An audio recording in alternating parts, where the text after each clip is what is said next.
많은 그리스도인들이 신앙생활하면서 갖는 질문이 있습니다. 하나님이 계시면 불의하게 재산을 모으는 저 사람들을 왜 가만히 놓아두십니까? 아니 저렇게 악한 일을 하면서도 세도를 부리는 저 사람들을 어찌 그냥 보고 계십니까? 요즘 같으면 이라크나 시리아의 그 아이시스라고 하는 이슬람 스테이트 수많은 그리스도인들을 박해하는 속에서 하나님 어찌 그냥 보고 계십니까? 실제로 우리가 보면 불의한 자들이, 악한 자들이 예수 믿는 사람들보다 세상에서 득세하는 사람들이 많습니다. 그러면 여러분이 이런 질문을 거꾸로 여러분이 받는다고 하면 여러분 무엇라고 대답하시겠습니까? 오늘 시편 37편은 만약에 우리가 하나님께 이 말씀을 여쭌다고 하면 하나님은 무엇이라고 대답하실 것인가? 시편 37편 전체가 이 문제에 관해서 우리에게 말씀하고 있습니다. 그 시편 시작하자마자 1절, 2절 이렇게 말씀합니다. 악한 자들이 잘 된다고 해서 속상해하지 말라. 여러분 속상할 때 많죠. 속상해하지 말라. 불의한 자들이 잘 산다고 해서 시세하지 말라. 시샘하지 말라. 그들은 풀처럼 빨리 시들고 푸성기처럼 이렇게 다 뽑아버리고 베어버리는 푸성기처럼 사그라지고 만다 하는 것이 하나님 말씀 뭐라고 우리에게 말씀합니까? 잠깐 동안만 보지 말고 멀리 있는 미래를 볼 줄 알아야 된다는 겁니다. 영적인 눈으로 풀과 같이 시들어버리고 푸성기같이 배임을 당하는 악인의 미래를 먼 시각에서 볼 줄 알아야 한다는 거예요.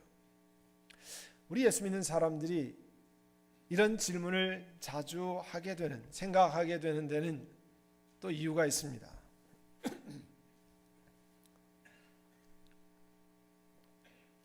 예수님을 따르는 사람들이 우리들에게도 이 부유하게 사는 것, 권력을 누리며 사는 것이 잘 사는 거다, 이게 행복하게 사는 거다, 뭐 이런 무의식적인 공식을 우리가 갖고 살기 때문에 그런 생각을 자주 하게 되는 겁니다.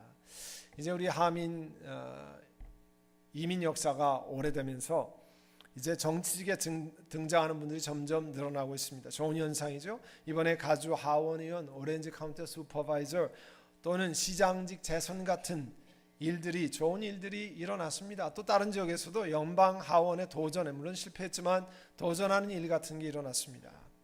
그렇지만 대부분 우리 평범한 이민자들에게는 정치 권력을 누리며 사는 것에 대해서는 그냥 별로 관심이 없습니다. 무디입니다. 왜냐하면 여러 가지 여건상 애초에 포기하며 살아왔으니까 많은 사람에게 그렇게 큰 문제가 되지 않습니다. 그러나 경제적으로 이 부유하게 사는 것, 이 부유하게 사는 것에는 너나 할 것 없이 온 관심이 집중되어 있습니다.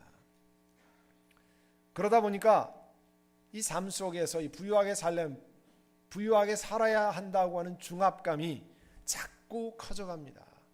부유하게 살려면, 삶의 수준을 높이려면 많은 수입이 있어야 되죠. 그러려면 더 많은 시간 일해야 되고 또 정신없이 살아야 하는 경우가 많습니다. 그러나 우리가 아는 것처럼 분주하게 산다 그래도, 열심히 산다 그래도 원하는 만큼의 삶의 수준을 유지하는 것은 참으로 어렵습니다. UC 버클리의 교수라고 계시는 로버트 라이스라고 하는 교수가 있어요. 그분은 클린턴 행정부 때 노동부 장관을 Secretary of Labor, 노동부 장관을 4년 동안 역임했던 사람들입니다.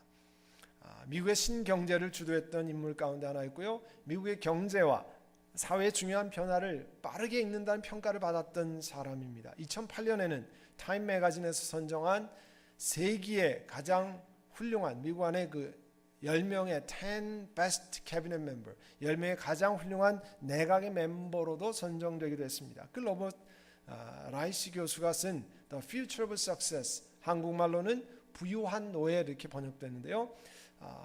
그 책은 우리와 비슷한 의문에서, 우리가 가지고 있는, 평소에 생각하고 있는 의문에서 출발합니다. 어떤 거냐면 분명히 우리 삶을 보면 수십 년보다 더 잘 살게 됐습니다. 예전보다, 그런데 이상하게도 훨씬 더 많이 일을 해야 하고 늘 쫓기며 살아갑니다. 왜 물질적으로는 발달했고 기술적으로는 훨씬 더 풍요롭고 편리한 세상이 찾아왔는데 우리에겐 왜 삶의 여유가 잘 생기지 않느냐? 왜 점점 이렇게 압박을 많이 받느냐는 거예요. 굉장히 기울여 볼 만한 질문 아니에요? 이 로버트 라이스가 밝히는 이유는 이렇습니다.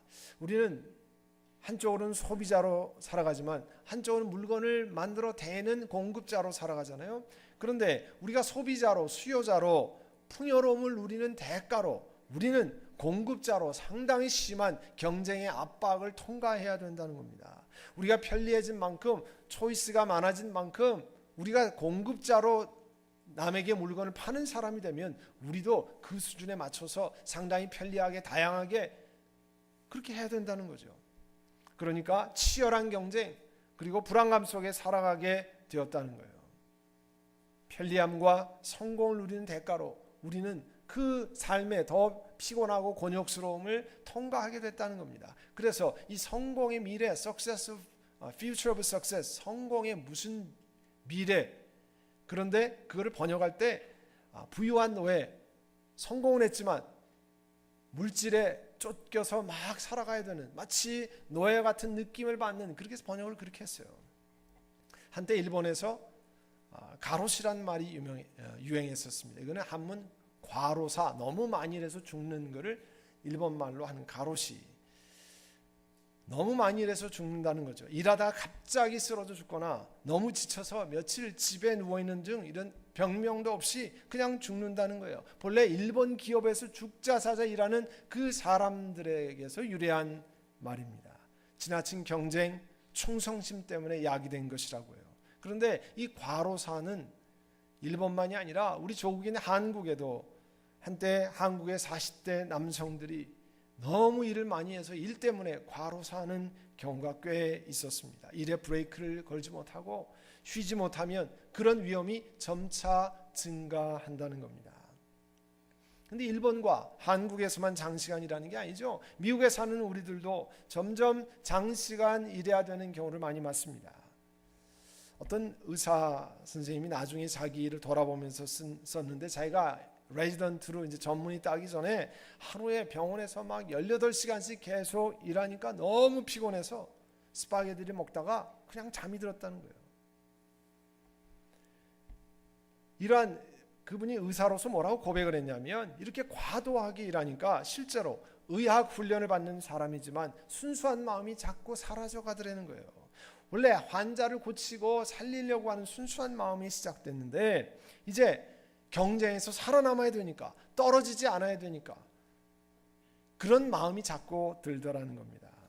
그래서 피로가 누적되고 힘이 많이 들면서 환자를 향해서 친절하게 하고 동정심을 갖고 또 불쌍히 여기시는 컴패션의 마음 대신에 자꾸 앵거가 생기고 신경질이 생기고 또 그런 마음이 든다는 거예요. 솔직한 그런 고백, 사람이 그렇게 과로하게도 가면 그런 마음이 들잖아요.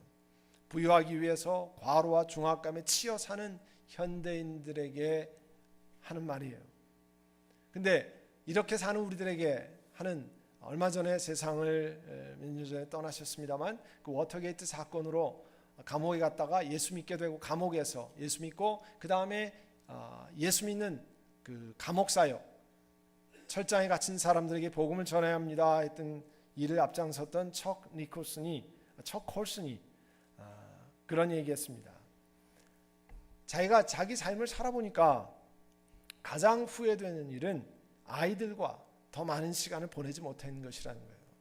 가족들을 최우선으로 삼는다고 하는 건 사실 쉬운 일은 아닙니다. 한참 커리어를 추구하고 비즈니스를 일하고 할 때 참 어려운 일인데 그 가족들 최우선적으로 삼는다고 하면 일 중독에서 빠져나와야 되죠. 물질주의에서 좀 거슬려야 됩니다. 또 직장에서는 동료들보다 몇 년 뒤처질 수 있습니다. 그런데 자신이 보면 이건 자녀들을 위해서 올바른 일을 하고 있고 또 아이들이 살아가는 데 필요한 이 정서적인 안정감을 주고 있다는 사실을 의식하면서 자기는 이 낮은 생활 수준을 받아들여야 한다고 하는 것을 제안했습니다. 그러면서 함께 나온 이야기가 미국 사회에서 부부가 일해야 되는 경우가 참 많잖아요. 불가피하게 그런 경우 있지만, 그러나 그런 속에서도 어머니의 역할을 중요시해라. 마치 어머니의 역할을 하기 위해서 일하는 것을 줄인다든지 그러면 마치 능력이 없는 여자나 그런 것이 아니라, 가정, 자녀를 키우기 위해서 어머니의 역할을 중요시하라는 교훈을 전달하고 있습니다. 또 승진이나 비즈니스 확장하는 것을 대단히 주의하면서 해라 하는 거예요. 여러분, 승진이라고 하는 것은 잘한 것을 인정하고 또 컴펜세이션으로, 물질로 보상을 해주는 한 방법입니다. 그러나 승진은 여러분 아시는 것처럼 더 많은 스트레스를 동반합니다. 더 많은 책임자 자리에 앉으면 더 많이 일해야 됩니다. 또 더 많은 출장을 요구하는 경우가 많습니다.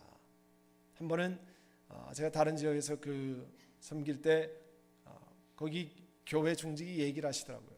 회사에서 더 중요한 직책을 맡으라고 그러는데 그 맡으면 너무 스트레스가 많고 부담감이 많고, 그래서 그걸 못하겠다고 얘기했다는 거예요. 왜냐하면 그 스트레스와 그 과도한 일을 줄이기 위해서. 그래서 여러분, 가정에서 자녀들이 성장할 때는 가족들에게 투자할 시간을 충분히 두어야 하는 것이 도움이 된다는 거죠. 물론 직장에서의 성공, 비즈니스의 확장이 늦어질 수 있습니다. 그러나 아이들이 이미 다 자란 다음에는 그걸 회복할 수 있는, 아무리 돈을 들이고 시간을 들여도 회복할 수 있는 길이 없는 경우가 참 많습니다. 이렇게 여러 가지 중압감을 가지고 살고 몸을 혹사하며 살아가야 하는 이런 우리들에게 오늘 5절의 말씀은 내 갈 길을 주님께 맡기고 주님만 의지하여라, 주님께서 이루어 주실 것이다, 이렇게 말씀합니다. 누가 이런 이야기를 했어요? 산을 움직일 수 있는 것이 우리가 바쁘게 다니는 분주함인가? 아니면 하나님을 향한 믿음인가? 우리가 20년 걸려서 할 일을 하나님은 20분 안에 하실 수도 있다고 하는 그런 믿음을 가지고 주께 의지하며 주님 앞에 나아갈 수 있어야 한다는 겁니다.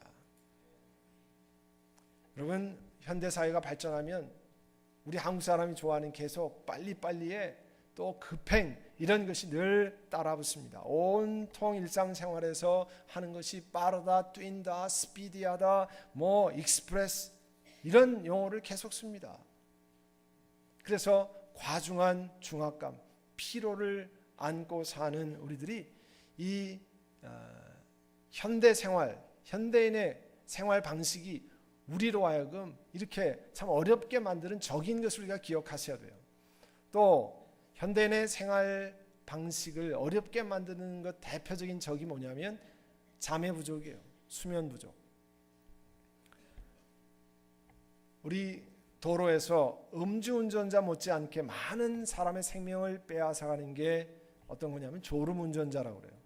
졸면서 운전하는 거. 깜빡하다 보니까 옆에 길가에 와 있고 이런 경우가 있잖아요. 근데 왜 사람들이 수면 부족을 일으킵니까? 전기 때문에 그렇잖아요. 과거에는 해 뜨면 일하고 해 지면 집에 들어가 쉬어야 됐습니다. 다른 방법이 없었습니다. 그런데 전기와 전구가 하면서 지금은 인터넷, TV, 아이패드, 스마트폰 이런 것으로 해서 밤을 밝히면서 할 수 있는 일이 너무 많아졌습니다. 그런 것이 우리로 하여금 수면 부족을 일으켜서 어려운 일들을 만들어내는 거예요. 우리 주님께서 내 갈 길을 주님께 맡기고, 하나님, 내가 이런 길을 가야 하는데 주님 도와주시기를 원합니다. 하나님께 의지하기를 원합니다. 내가 하는 노력이 다 이룰 수 없지만 그러나 하나님 의지하니 하나님께서 도와주시기를 원합니다. 내가 열심히 살면 모든 것이 다 해결된다는 생각을 바꾸셔야 합니다. 하나님께 의지하고 하나님이 하시도록 하셔야 됩니다. 주님이 사랑하는 자 잠을 주신다, 이렇게 말씀하잖아요. 그런데 다른 번역에는 어떻게 되냐면 우리가 잠을 잘 때에도, 주님이 사랑하는 자 잠을 잘 때에도 하나님께서 역사하신다, 이렇게 번역하고 있어요. 우리가 잠을 자는 동안에도 나는 잠을 자지만, 나는 쉬게 하시지만 하나님이 역사하신다는 겁니다. 그래서 이 분주한 삶을 해결하기 위해 몇 가지 제안을 거기다가 적어놨어요. 한번 보세요. 의식적으로 삶의 속도를 좀 늦추시기를 바랍니다. 모든 것을 다 맡아서 하거나 그런 걸 하는 것이 아니라, 제가 그것은 하기 어렵습니다, 제가 힘이 듭니다, 그건 아니요라는 이런 말을 쓸 줄 알아야 됩니다. 물론 본래부터 슬로우로 가는 분이 더 늦추면 어렵겠지만, 그러나 대부분 우리 아닌들은 모든 걸 빨리빨리 하라고 하고 급하게 하려고 하니까 의식적으로 삶의 성도를 좀 늦추면 우리 마음이 여유로워집니다. 또 분주한 것이 자랑이 아니라는 것을 기억하셔야 됩니다. 우리는 제가 너무너무 바쁩니다. 이게 성공의 무슨 표상같이 보이고 삶에 열심히 사는 표상같이 보이지만 그렇지 않다는 거예요. 여러분, 우리가 소중하게 여기야 할 것은 비즈니스, 너무 바빠가지고 정신이 없다가 아니라 어떤 일을 신실하게 행하는 겁니다. 어떤 일을 사랑을 가지고 행하는 일이에요. 또 충분한 시간을 좀 갖도록 노력하시기를 바랍니다. 경주는 초반전에 빨리 달리고 끝나는 게 아니죠. 인생의 경주는 오랫동안 끝까지 달려야 하는 건데, 빠른 시간 내에 끝내려고 하지 말고 좀 천천히 가시기를 바랍니다. 또 과거에 우리가 했던 생활 방식으로 산책도 하고 책 읽고 또 이야기하고, 요즘은 TV보다 주무시고 뭐 스마트폰 체크하다가 주무시고 또 뭐 아이패드 보다가 주무시고 하는데, 이야기하다가 부부지간에 온 자녀들과 이야기하다가 주무시고 하는 그런 옛날 스타일의 방식도 해보라는 거예요. 제가 다른 지역에서 목회할 때 허리케인이 엄청 불어왔습니다. 그리고 동네에 있는 나무들을 다 쓰러뜨리고 전기선이 다 끊어서 한 일주일 동안 전기가 들어오지 않았어요. 그때 제일 어려워하는 부류가 누구냐면 자녀들이에요. 집에 와서 TV를 볼 수 있나, 게임기를 할 수 있나, 영화관을 갈 수 있나, 뭐 어디에 뭐 할 게 없잖아요. 전기가 뭐 어떤 지역은 3일, 어떤 지역은 일주일씩 들어오지 않으니까 그때 시간이 지나면서 아이들이 적응했어요. 부모들과 함께 밥 먹고 이야기하고 뒹굴뒹굴 굴고 과거에 했던 보드게임 같은 거 이렇게 하고 그러다가 자고, 그러니까 푹 자게 되는 거죠. 어른들도 그렇고. 또 돈 안 드는 운동이면서 최고의 운동은 무슨 운동이에요? 걷는 거잖아요. 부부지간에 사는 근처 혹은 혼자라도 파크 같은데 걸으면서 또 함께 식구들과 이야기를 나누면 육체도 건강해지고, 이 얘기 저 얘기 또 뭐 어려웠던 얘기, 힘든 얘기, 비즈니스에서 일어났던 얘기, 직장에서 일어났던 얘기 혹은 가정에서 힘들었던 이야기를 나누면 그 부부간에 더 사랑도 증진되고 훨씬 도움이 많이 됩니다. 중요한 거는 이렇게 삶을 좀 템포를 늦추고 하는 이유는 과다한 일의 부담 때문에 하나님 나라를 향한 하나님의 교제를 방해하는 그런 분주함을 떨쳐버리려고 하는 겁니다. 여러분이 잘 보시면 내 삶이 너무 바쁘면요, 하나님과 교제할 시간이 잘 못 냅니다. 하나님과 교제할 마음이 별로 없어집니다. 그러니까 마음을 좀 느긋하게 만들어서 하나님과 더불어 교제하는 시간도 만들어내자는 거죠. 우리가 세상을 바라보면서 내가 잘 살아야지, 굉장하게 살아야지, 저 악인을 보는데 예수 믿지 않고 세상에서 마음대로 사는 그런 게 보는데 훨씬 잘 살고 굉장히 성공하고, 그런 것에 관해서 하나님이 뭐라고 얘기하시는가를 한번 보아야 됩니다. 이건 영적으로 그리스도 안에서 보는 거예요. 7절에 보시면 잠잠히 주님을 바라고 주님만을 애타게 찾아라. 그리고 먼 미래를 향해서 좀 보라는 거예요.